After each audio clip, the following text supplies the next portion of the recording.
Magandang araw po sa inyo. Welcome back po. Ating pag-uusapan sa pagkakataong ito, itong kwentong politika natin ngayong gabi, ay yung mga naging pahayag, mga pronouncements ni Senador Robin Padilla. Iisa-isahin natin yung mga iba niyang mga binanggit, sinabi, pinaliwanag na hindi ata na malamang hindi man nagustuhan ng maraming mga netizens. At hindi lamang yan kasi pupunto natin kung bakit yung kanyang mga sinabi ay tila hindi masyadong napag-aralan. No? Pag-uusapan po natin yan. Pero bago po yan, sana po kayo mag-like, mag-subscribe at mag-comment po para magkausap-usap po tayo. So ngayon po, kung matatandaan po natin, nung nakaraang linggo, ay pinipilit po na i-amendahan yung rule doon sa Senado para magkaroon nga naman ng pagkakataong maka-participate at bumoto ang mga hindi physically present sa sesyon o doon sa plenaryo. Ibig sabihin, kung hindi sila makakarating doon sa sesyon, pwedeng gamitin yung online voting, online participation. Natatandaan po natin, yung panahon ni Trillanes at de Lima, ni-request din po ito pero hindi napagbigyan. Pero bakit po may online participation ng mga senador noong 2020? Kasi nga po, ang dahilan ay pasuok doon po sa rule ng Senado. Doon po kasi sa Rule 41, Section 14, nakalagay po doon, dapat may force majeure at mayroong national emergency. Alin man po doon sa dalawa, kung meron, papayagan na magkaroon ng mga sesyon o mga pagboboto, kung ano man kailangan pagbotohan, nang wala doon sa plenaryo. Kasi pong rule, dapat physically present Pero dahil nga noon ay pandemic, pasok doon sa force majeure, hindi lahat nakakapasok kasi lahat sila may risk na magkaroon ng COVID. So, ang alam po natin na pumapasok lang ay mga staff ni Tito Sen at si Tito Soto at yun din si Lacson. At the rest, lahat naka-monitor lang sila. Hindi na pagbigyan yung request ni De Lima noon at ni Trillanes prior sa COVID kasi wala namang force majeure at wala namang national emergency. Kasi kung may force majeure talaga, dapat katulad ng COVID, lahat ng senador hindi makapasok. Pero kung isa lang o dalawa hindi makapasok, walang force majeure doon dahil may kakayahang pumasok yung karamihan Di ba? So ngayon, ang sinasabi ni Robin Padilla ay yung mga kaganapan daw nangyayari ngayon sa daigdig. Yung unang-una yung China-Taiwan conflict at yung gera doon sa Middle East. Ngayon, papag-usapan po natin yun. Yung China-Taiwan conflict, hindi naman po siya direkta nakaka-apekto sa pwedeng maging attendance ng mga senador.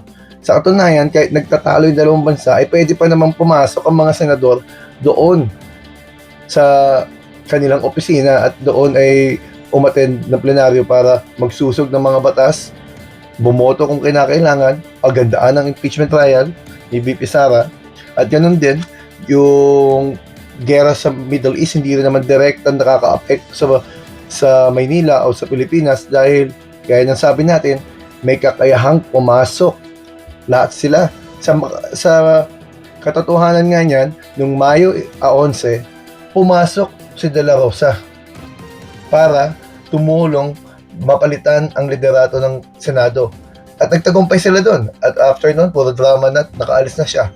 Ngayon, hindi na naman siya makapasok. Kaya siguro, yun ang nakikita natin dahilan, kung bakit pinipilit nila mabago ang rule para magkaroon ng partisipasyon itong si Bato de la Rosa at makaboto pa kung sakasakali sa impeachment trial. Pero tandaan po natin, ang mga legislators, ang ating mga halal, ang ating mga naglilingkod bayan, yan po, ang trabaho ng legislator ay gumawa ng batas, hindi po para labagin ang mga batas. Kung ang mga lawmakers ay sila rin na magiging lawbreakers, malaki pong problema ang i-create nila.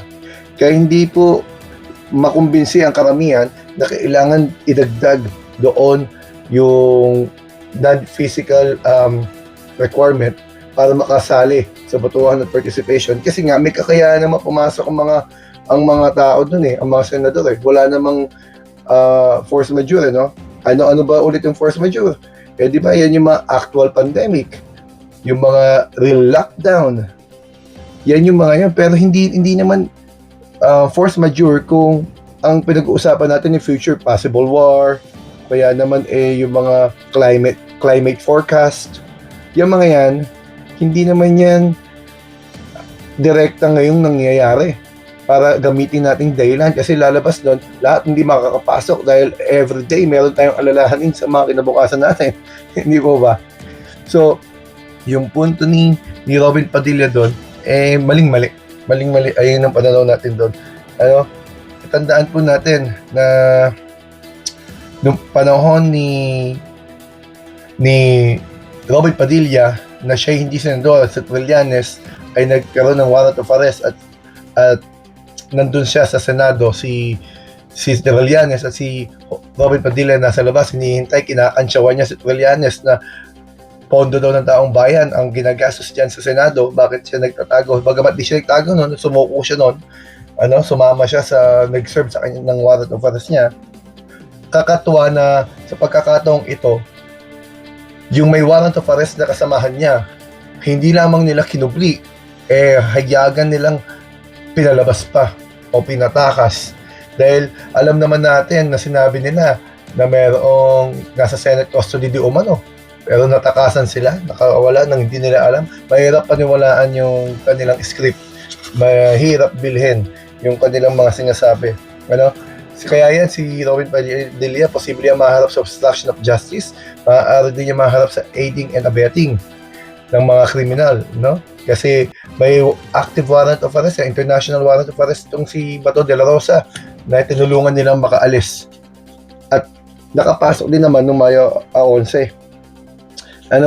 Ngayon, pag-usapan din naman natin yung sinasabi niyang paano daw yung El Nino kakarapin ng Pilipinas. Di ba dapat daw yun gamitin, hindi pa ba yung dahilan para magkaroon ng force majeure? Samantalang iba, itong senador na to, ang pinupunto niya, kung makuha siya ng mga dahilan na parang posibleng magamit para makatwiranan niya, na dapat pwedeng hindi physical na pumasok ang isang senador at mag-participate at makaboto. Ginagamit niya yung mga future na pwede mangyari katulad ng El Nino. Samantalang ang iba gumagawa ng paraan paano harapin ang El Nino. Siya naman, ang hinaharap niya, ano pwedeng natin maging dahilan para hindi tayo pumasok sa trabaho. Ginagamit yung problema. Yun ang ginagawa niya ngayon di ba? Yan ang ginagawa niya. Hindi natin alam, siguro dahil bukod sa kaibigan niya at kasama niya si Bato de la Rosa, siguro dahil siya isang ex-convict mismo, nararamdaman ni Bato de la Rosa na posibleng makakulong dahil nga may warrant of arrest. Kapag yan nahuli, kulong talaga yan. Kaya malinaw na itong pangpapwersa nila na palitan o amyandahan yung batas sa Senado dahil hindi sa interes ng taong bayan, kundi sa interes ng kanilang mga kasamahan, ng kanilang bilang, ng kanilang grupo. Yan ang malinaw na pagkakaintindi natin sa mga kinikilos, ginagawa, pananalita nila. Hindi naman tungkol sa taong bayan Kasi sa dami ng problema, ang pilit ninyong sinisiksik participation online. Sa daming kailangan ayusin. Simula nagpalit ng liderato sa loob ng 2 linggo, wala silang ginagawang batas kundi nagtatalo lamang sila doon. Ang daming drama. Malinaw na hindi pang taong bayan, hindi pang sambayanan ang ginagawa nila, konti para lamang sa iilang mga taong kanilang sinusuportahan, tinutulungan at sinasamahan. Yan ang sitwasyon ng Senado sa grupo nila Robin Padilla. Kaya nakakalungkot din na nangyayari ito ngayon. At hindi lamang yan, nakahanda rin, kung inyo pang matatandaan, nag-walk out yung minority group dahil nga sa pamamwersa nila na madaliin itong proseso na to kahit hindi pa dumadaan sa mga damang proseso doon sa Senado para mapag-usapan, mapagdebatihan, mapagbotohan mismo kung dapat pa nilang amendahan. Ginagamit ng dahilan ng ibang kasama nila yung sa lower house daw, pwede, bakit sa upper house hindi? Ibig sabihin po, sa mga kongreso, sa congressman, sa House of Representatives ay pwede, pero sa Senate hindi.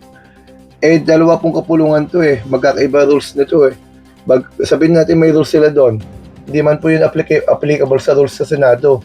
May rules naman ng Senado kailangan may force majeure, kailangan may national emergency. Ngayon kung kailangan nila dagdagan, wala namang problema. Idadaan lamang sa tamang proseso. Ngayon, hindi nila pwedeng puwersahin, bilisan, huwag dumaan sa komite, botohan agad.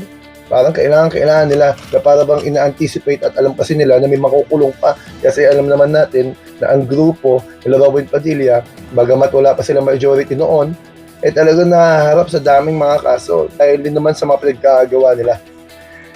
Yun po ang mga masasabi natin sa mga pinagkagawa ni Robin Padilla. Hanggang dito po muna.